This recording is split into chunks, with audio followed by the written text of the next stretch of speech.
Hey there, StarCraft fans! It's Falcon Paladin coming at ya with yet another edition of StarCraft 2 Legacy of the Void. Today it's going to be a match between Eidorlord and Jourdy here on Ice and Chrome, the latter edition for our Brave Noob World. Brave Noob World is just our every other week examination of Bronze and Silver League level gameplay sent to Snipermonkey at the email address in the description. Alright, so if you want to be featured on Brave Noob World, get your game cast by Falcon Paladin, then go ahead and send your replay to Snipermonkey. He likes screening and he likes StarCraft. Top right-hand corner, we have the blue Protoss player, Eidorlord. Look how happy these players are. Howdy, says Eidorlord. G'day, says Jourdy. Bottom left-hand corner, it is the red Terran player, Jourdy, who could be Australian, but I don't think you have to be Australian to throw good A into chat. We'll see if we get anything else there. Now, so far, I kind of like this. Walling off against Terran is a bad idea because they will show up with ranged things that can kill your wall. However, this forge this early indicates to me that Eidorlord is worried about early aggression. Which, here's the thing. Good players, professional players, will not make early cannons to defend against early aggression. They will make units to defend against early aggression. Perhaps shield batteries to defend against early aggression. Because you know what the units can do? They can defend, and then they can counterattack over here against the Terran if he shows up with stuff. Same thing with bunkers and missile turrets. Making them early is not great. You want to make units instead, which Jourdy is doing. 2 racks opening here with 1 gas indicates probably Marauders. Or it could just be Marines with Stim or something like that. I mean, the amount of gas here is not a lot. Also, he's not getting add-ons for his barracks at all. So at this point, Jourdy, we're going to just work on getting add-ons for your buildings. Making an early Marine is great, but if you're just constantly pumping Marines out of these barracks, you either want a reactor or a tech lab. Okay, so there's the tech lab. Jourdy knows what's up. Jourdy's getting there. He's got a second gas here. Eidorlord is, yeah, see, this is where it gets dicey a little bit here. Cannons defending against enough Marines, and especially against Marauders, are not going to have a good time. Also, that's too many pylons. If you want to wall off, which, again, you don't necessarily want to wall off here against Terran. But throw on your expansion. At the very least, scout, so you know your opponent's on 1 base, and maybe you know that expanding's a bad idea, because that's true. If you're a Protoss player and you recognize your opponent is opening 1 base, and they have a bunch of stuff here, they got barracks, they got factories, no sign of them trying to expand at all, do not expand yourself. It's very dangerous to do so. It's resources that you need for units instead. Now, Jourdy, I'm not sure if he understands the upgrading the command center concept. What you want to do is upgrade this to an orbital at around 16 supply. Just down here, when you have 16 supply used, upgrade to that orbital. It's in the top right when you're playing, but that's how you know what supply you have. In the meantime, it's combat shield, and it's Marines, and it's a wall off. So I do like the wall off against Protoss just because adepts are a problem, and if they can't get into your base because you can't shade through buildings, sure. We'll call that a day. Twilight Council coming in here from Eidorlord. He's not expanding either. Dang, shield battery cannon wall. Okay, so this, especially with the new overcharge ability for the shield battery, that's actually pretty tough. That is really tough for just a bunch of Marines to get through. Marauders, again, have a better time with it. But Marines, that'll shut that down kind of nicely. So far, so good. I got to say out of this game. I'm pretty happily surprised by these guys at this point. They're both spending their money pretty effectively. Although the longer the game goes on, the worse that's going to be. It's just the nature of things. Engineering bay coming in from Jourdy. I mean, this production tab for the Terran is just, it's tanks, Marines. It's finally upgrading to an orbital here. He's getting a starport. I love this. He's like, you know what's good for Terran is Marine tank medevac. And you're not wrong, friend. You're not wrong at all. You show up with a couple siege tanks here with some Marine support. You crush through this. And there's like 3 zealots for Eidorlord, and you maybe win the game. So Jourdy doing some great stuff as long as he moves out. Right? Here's the thing. If you're 1 base attacking, your opponent had better be 1 basing too. Because otherwise, well, hang on, let me say that again. If you're 1 basing, you need to attack. If you're planning on defending, get 2 bases up. You can start on 1 base, but then go into your natural base. Because look, that's exactly what Eidorlord is doing here. He's not planning on being super aggressive here, but he's also expanding. Oh my gosh, Dark Shrine. So Eidorlord's going right to DTs, which I kind of love, honestly, against a Terran player. Who necessarily... Here's the thing about DTs at lower levels against Terran, though, is that at the higher levels, a good Terran player is going to be using the energy on this orbital command consistently for mules, right?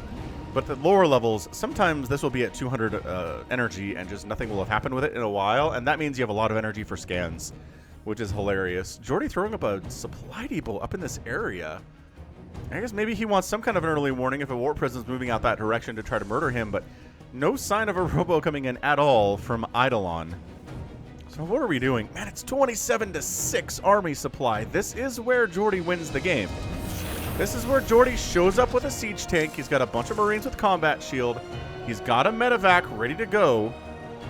And he just sets up here, very patiently allows his tank to murder everything. Covers the tank with Marines and has a good day. I don't know if he knows about these Marines that are hiding in here. If he sent those across, I'd feel better about this. But so far, Jourdy not sending everything he can over this way. He already has a medevac over here, though. Okay, medevac with a tank and with an SCV in there. Dude, this might just be GG. I mean, honestly, you unload over here. Wow, look how far down that is. It's so weird on this map. So far away. Come back, medevac. Come back to the land of the living. Is he going to try to push the front while dropping back here? Dude, Jourdy going for multi-pronged attacks. I kind of love this. What? What is... Okay. So tank here. He can't see the high ground, so he can't fire on anything. And the Marines can't do anything with these cannons by themselves. We've established that. So Jourdy has a plan. I don't know what it is exactly. Oh my gosh, DT Blink's coming in from Eidorlord too. Yes. Yes, DT Blink. Good stuff. Really good stuff. All right, so the tank starts firing. And at this point, Eidorlord has scanned. He knows what's going on for the most part. So he draws the attention down here and then drops in the main Jourdy. Doing some good moves here. Unfortunately, DTs in the hands of a lower level player are disgustingly good. However, tank drops in the hands of a lower level player are also disgustingly good. Marines just firing in. Eidorlord gonna lose a bunch of his probes here. He still has more probes than Jourdy does. Jourdy has SCVs, but Marines are firing. The tank is going to go down to these Zealots, and you know what? Zealots doing some work. There just aren't enough Marines to kill them before they manage to clean everything up there. So, decent. Pick him up. Pick him up. Kill the super wounded Zealot. He only has like 4 HP, man. Get rid of him. Not happening. So DT's really, really saved the day here. The fact that Eidorlord went DT, not for an aggressive position. Oh my gosh, these guys need to go help. Look, if he had 2 more tanks and this many more Marines. Jourdy, my friend. Oh gosh, don't unload here. Don't unload here. There's DTs down there. There are. You could see them, right? Yeah, he knows they're there. He knows he's waiting for those medevacs to unload so those DTs can just tear them to pieces. These guys need to move. I don't know if he's telling them to leave and they can't because this wall is up.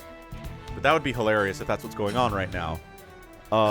Please, for the love of all that is holy, let's go, Jourdy. You can do it. Send these guys out and across the map and get some damage done. Planetary Fortress upgrade. This is his natural base now for Jourdy. Eidorlord keeps his. He's up 28 to 24 workers, which is nice. Marine Tank Banshee cruising on out right now, and then the DTs are going to show up and start hacking through this wall. But again, how much energy for scans do we have? A bunch. We have 122 energy sitting there, so should be good. I'd also love to see a missile turret just set up in this general vicinity. He's got one over here. It was not intended for detection purposes, but he needs it. He needs it right now. So the DTs are like, do we reveal our position? Let's not. Let's let those Marines get out of there. And maybe we can sneak in this front door, which is, by the way, open. He's waiting for the observer to tell him what's what. Dude, this game is getting very brave noob worldy, I gotta say. Hit that like button if you're enjoying this so far. Crikey, mate. Armory coming in from Jourdy. 47 to 25 army supply. Jourdy has so much stuff. He has so much stuff. Oh, the DTs blink inside the house. They didn't have to because the front door was open. But it was cool nevertheless. Oh, the scan. But the DTs are already inside the mineral line. They're going after your SCVs and Jourdy.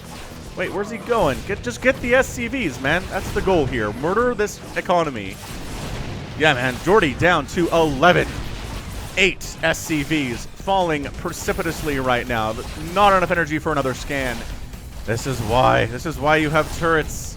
Well, crap, says Jourdy. You are not wrong about this, my friend. I gotta love DTs, says Eidorlord. I mean, you're not wrong about this, Eidorlord.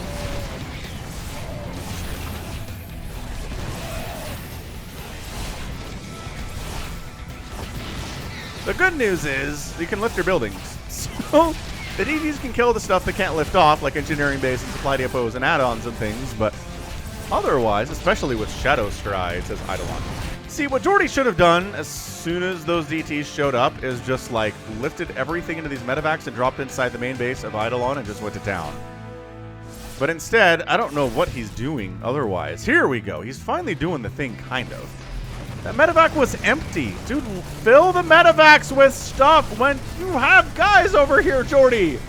Jourdy, my friends.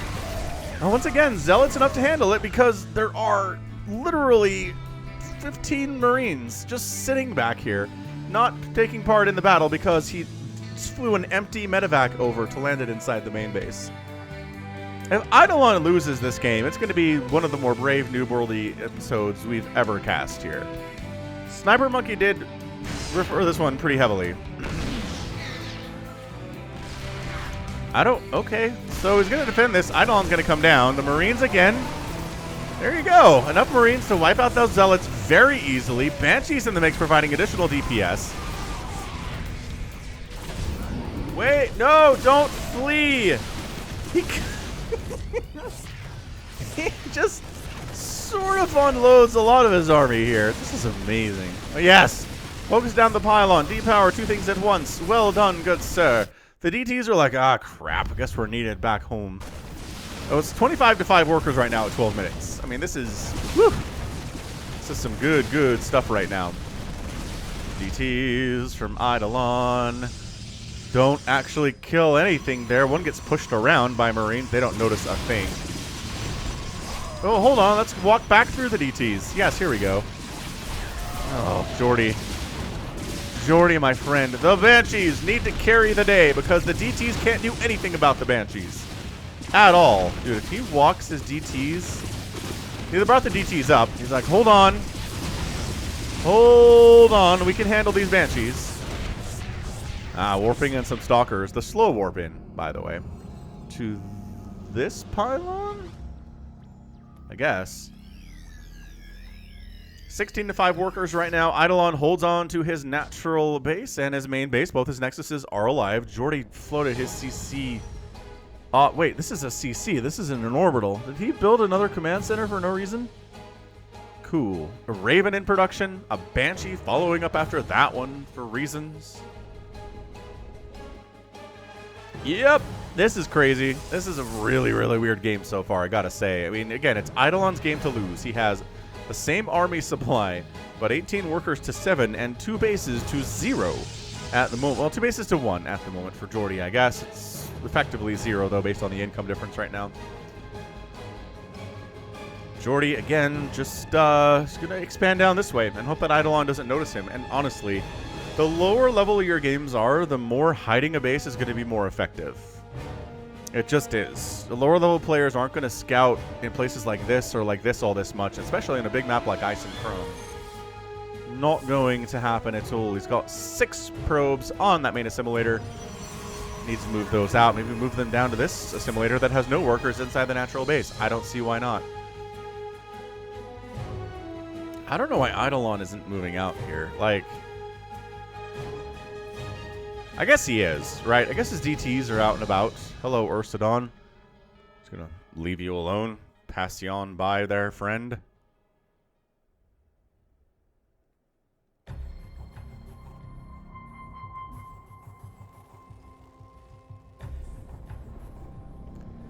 Factory just cruising on out for some reason. This Raven Banshee combo is kind of awesome. Actually, look at this.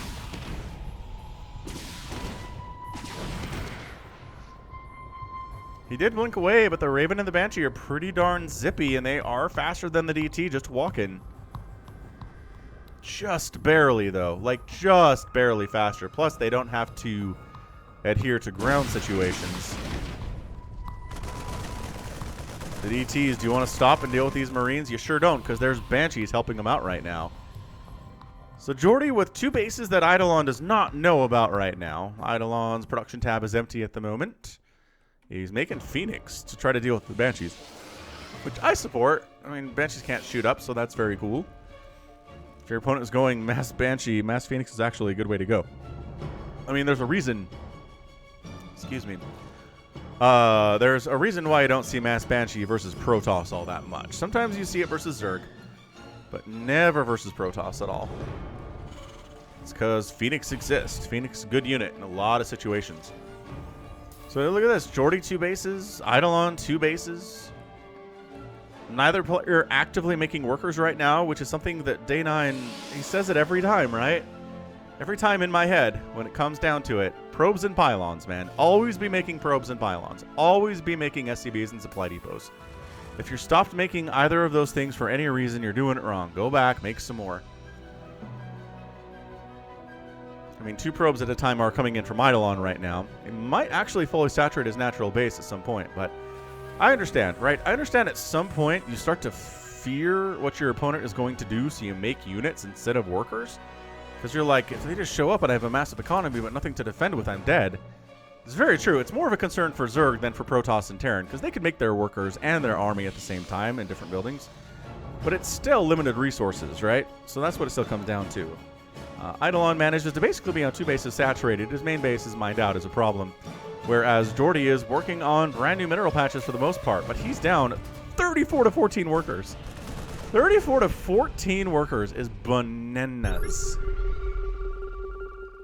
It is. It's absolutely insanity. So the Phoenix group is out. They're working on +1 attack. They're working on +2 ground attack. Can the Marines hold off that many Phoenix? I mean, there's a good number of them, and they do have combat shield, and they do have +1/+1. So, I mean, they hit. I like how he has concussive shell, and he's made 0 Marauders at all this entire game. It's like, you know what a good upgrade is? Concussive shell. It's like, you're not wrong, buddy. But you have to make Marauders to take advantage of them. So this Phoenix, are these Phoenix going to find anything interesting? They're going to fly over Marines and get smashed in the face a little bit. Until he remembers. Ah, yes! You can actually lift and kill Marines in smaller numbers, like 2.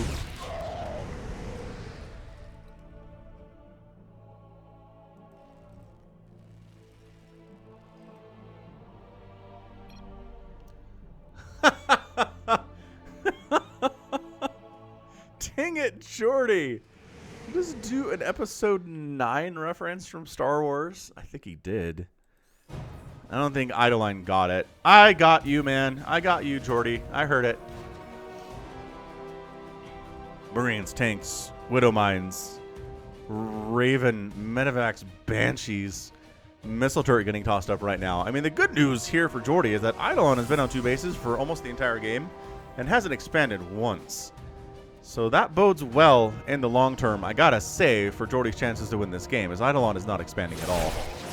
The DTs are back to hack away your buildings. Lift! Don't worry about the Marine that's producing. Okay, we lifted too late. That barracks is dead. This barracks is also probably dead. I guess because there's Phoenix here. Never mind. Lifting doesn't matter as much. The Phoenix will just kill your stuff for you. But yeah, I mean, what Jourdy needs to be doing is just calling down mules and always be making SCVs. Right now, the production tab is effectively empty for both players, which is bad. Jourdy, to go from 5 to 16 workers is nice, but he really has had the time, as well as the production capabilities, to do much better than that. Always, always be making SCVs. The Phoenix are showing up here. The Marines, enough to cause them problems, though. I'm liking it. That tank did get wiped out by the Stalkers. They recognized what was what. They recognized the tank was a problem as the DTs come back home. I like this Widow Mine, though. It's got 0 kills, but it's definitely done some damage at this point. So I don't know. He might just starve Eidorlord out. He might honestly just be like, hey, if you want to sit here on these 2 bases forever, I have fresher mineral patches than you do. I can wait for you to run out of money. Although, look at Eidorlord. 6,000, 4,000. 6,000 minerals, 4,000 gas. Here, producing nothing at the moment. Here's the trick. If you have 6,000 minerals and 4,000 gas, just make anything as Protoss, like almost literally anything, and you'll probably win the game. Like if you just made nothing but zealots with that money, or nothing but Phoenix, or nothing but Archons, I don't know, stuff, you'd probably win this game. That is what a lot of these lower level games come into, is macro. You can make the most stuff. Because counters don't matter as much if it's a 100-to-1 situation, right? Like Marines, Ultralisks counter them hard. But if it's one Marine versus one Ultralisk, it doesn't matter. Or more specifically, if it's like 100 Marines versus one Ultralisk, it doesn't matter. More tanks here. Jourdy really recognizing the positive power of tanks right now. High-sec auto-tracking coming in for his turrets. A carrier. Eidorlord's like, you know what I need right here? A single carrier. Eidorlord, I think, maybe needs to learn to make multiple Stargates. Hey, look, it's Archons. All right, man, I kind of love this from him. The Archons coming on in. Widowmine's getting some shots off. Ow. Ooh, tank firing is bad. Another tank goes down. Eidorlord is very, very willing to sacrifice units to kill tanks. And I got to say, that's a decently winning strategy. Dude, this carrier's going to die. This carrier's going to show up with like 2 interceptors and just be like, nope. Well, you know what? He doesn't believe. He doesn't believe in the ability of his Terran army to handle these carriers. Look at that missile turret. 5 kills. He just killed 5 interceptors by himself. How many are left? 2. 2 interceptors for this carrier for Eidorlord.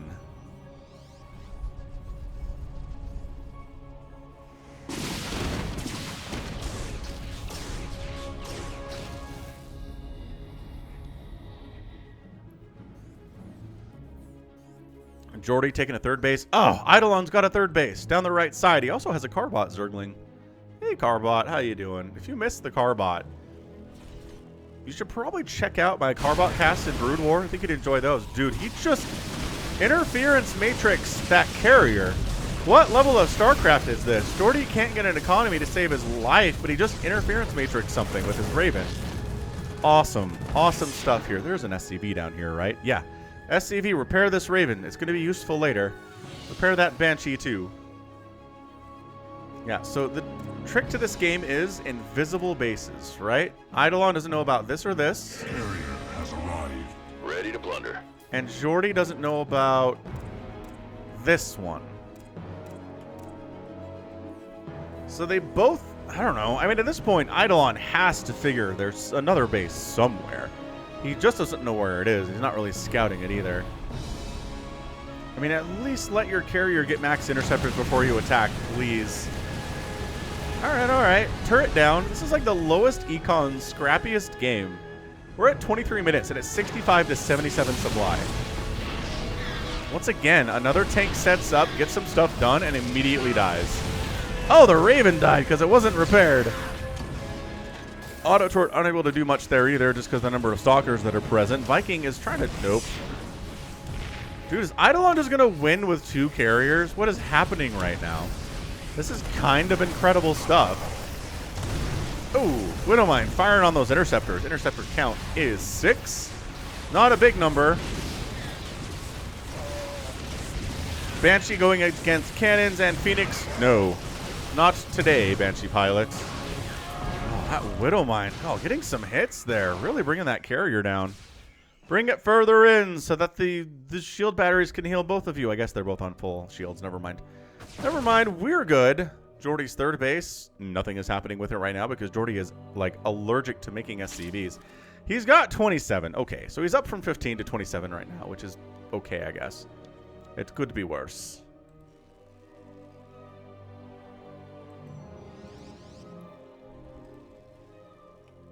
Hey, look, that Widowmine's going to get another hit off. Ready? Takes all the shields off the carrier. Dude, these 2 carriers, though, I kind of love them. 5 kills, 11 kills on those guys. Is he going to wipe out this entire base with 2 carriers? Man, this is Brave New World at its best. I gotta say, for a while there, a lot of Brave New World games are just like, ah, these guys totally know what they're doing. This is not. This is not people who know what they're doing at the moment. Right? Like, Jourdy has 8 army right now. This is just 2 carriers on a lark, having a great time. Nothing's trying to murder them at all. Eidorlord has made a ton of probes that aren't doing anything down here at his third base because he's really been focused on these carriers for some time. Does he even have upgrades? They've got +1 attack. That's massive. It's a massive play. That command center is trying to flee. The carriers could shoot it down if they wanted. And they're going to. They were like, hold on a second. There was a command center back there. Where'd it go? Oh, did he successfully escape? He might have successfully escaped with that command center. Holy smokes, this game. This is hilarious. Yeah, Jourdy's like, this is all I can do. Lift and flee with my buildings. But the problem is, interceptors don't care. Yeah, 2 carriers versus missile turrets. Not a fair trade.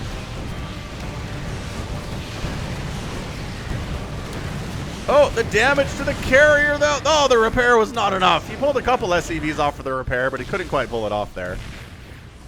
And suddenly, Jourdy's down to 1 mining base, which, you know what? He's actually fully saturated it here pretty well. Jourdy is making some Vikings. Dude, if these Vikings are controlled properly, which is not a guarantee in Brave Noob World. Oh, he killed... Oh, that's so genius. He killed the turrets. So the DTs can come in without any interference and take down this planetary. Dude, Eidorlord, Gosu move there, friend. That was fantastic. That gets like a 10 out of 10 from me. So again, he thinks this is it. He's like, I found your base. I have destroyed it. What now? The answer is, well, I mean, what now indeed? You should probably scout and make sure your opponent doesn't have a bunch of stuff that you don't know that he has. Right now it's 4 Vikings, which is fine. Is he's tech labbed this starport. He doesn't have a ton of money. It's not like he can afford to pump out Vikings that fast, but I don't know, with that second gas, maybe he does. Maybe you can do that. He's trying to find a safe place for this command center, and might as well build it next, or land it next door to your home. Consolidate your forces a little bit here. Oh yeah, this is Brave New World. This is Brave New World in a nutshell right now. So Eidorlord figured out he had some idle probes down this way. He's still sitting at 5,000 minerals and 2,600 gas. Like, he still just needs to make things. And I guess this, sure, a bunch of pylons, you're not supply blocked is a good start, but also stuff. Like a bunch of observers is cool. I support that as well, but warping a bunch of stalkers, again, warping a bunch of zealots. I don't care. Spend your money on something. Jourdy's sitting on 2,000 minerals, which means he can make a bunch of marines with 1/1 and combat shield. And no stim. We have not gotten stim today. That's all right. Instead, he's going for widow mines.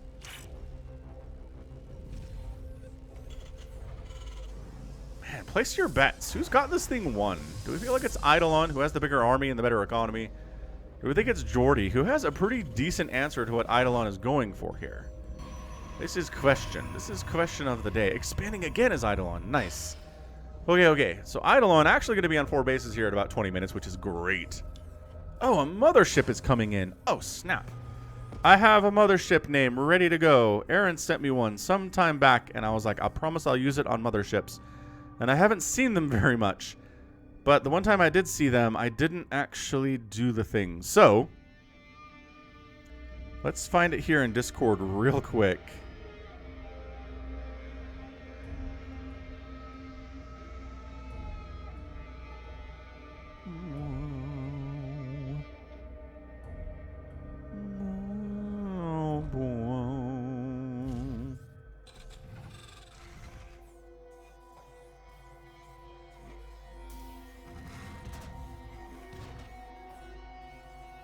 You just don't see motherships a whole lot. Actually, I just posted one too. He's going to be mad. Whirlwind, I'm sorry.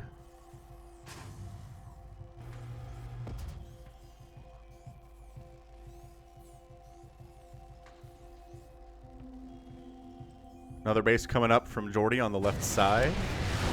Observer flies it and sees it before it goes down. That's kind of nice. This is way further along ago than I thought it was.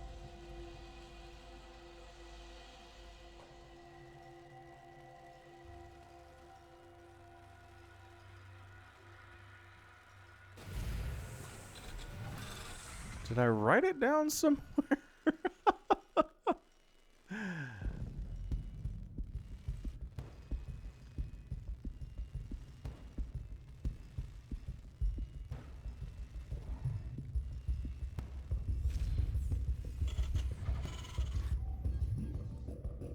Stalker shut that down. Stalker's coming in. Here's the thing. Stalker's pretty good answer. There's just not enough stuff here for Jourdy. He's got the Widow Mines, but half of them aren't buried. He's got a single Cyclone right now. There's not even a Planetary Fortress here either.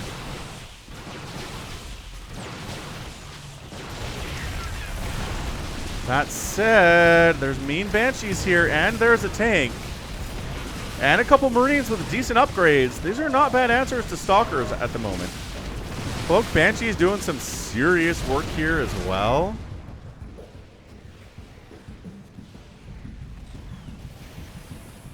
But the carriers and the mothership have arrived. You know what there isn't is a really easy way to search in Discord. Alright. I'll write this down somewhere that it's easier to find. Not enough. The Vikings, I think they lost their detection. The scan comes in too late. The Vikings are dead. They almost killed one of these carriers, which would have been fantastic. But a 26 kill and a 37 kill carrier, and Jourdy's done. That's it. This army supply right now is 5 carriers and mothership. Eidorlord gets the win. Jourdy leaves the game. Mothership victorious with 4 kills of her own. And at the end of the day, again, it's a 55 army supply that wins this thing. I don't know if anybody got much above at 55 army supply, to be honest with you. That's what I like. That's what I like about Brave Noob World. This is so amazing. All right, where are we? Where is this thing? Oh, here it is. Sure, let's toss it in now. This mothership deserves a name. It's Mothership Teresa. After helping the Catholic Church, Mothership Teresa decided to help a new cause, Sky Toss. Since she was experienced at helping the less powerful and more obscure individuals in society, the mothership was a match made in heaven. After a vortex sucked her into the Wings of Liberty beta, she sees huge potential for the massive aircraft. Feeling nothing but pity, she decided to take action. After years in the void, Mothership Teresa began healing the most important thing of all, the broken hearts of GSL SkyToss fans. So he gave that to me back on June 8th. So it's been some time. That's why it was so buried in the discussion. But yeah, that's Brave New World. I mean, at the end of the day, Jourdy just really struggled making SCVs, right? He created a total of about 60 in the entire game and lost 56 of them throughout different parts of the match. Just not enough. Eidolon ended up with 49, about making 80, losing 30. Again, not very good. And eventually the players did figure out to expand. Eidolon managed to hang on to his expansions, largely because Jourdy didn't know they existed. And on the other end, Jourdy could not hold on to his expansions because Eidolon was scouting a little bit better. That's what the observers were for. That's what the DTs were for. And then he showed up with his version of the Golden Armada and got it taken care of. So great job by him. That was a weird game for sure. Eidolon handling some of the early attacks from the Terran player, really focusing on killing those tanks during the aggression, which is nice. You can do that if there's 1 or 2 tanks. I mean, if there's like 10, no, it's not going to happen as much. This is why Jourdy needed 10 tanks. Boo-rah. I mean, look at that. Resources lost. 22,900 for Jourdy and 10,000 for Eidolon. That is doubling up on resources lost. That is how you win a game of StarCraft. That's how you do it. The end. All right. So that's going to be it from me. This has been Falcon Paladin coming at ya with yet another edition of StarCraft 2 Legacy of the Void and a Brave Noob World. Go ahead, hit that like button, hit that subscribe if you like what you saw and what you heard today. You can also catch me on Twitter, Facebook, Patreon, and Twitch, all at /Falcon Paladin. And until next time, as always, thank you so much for watching, and you take care of yourself.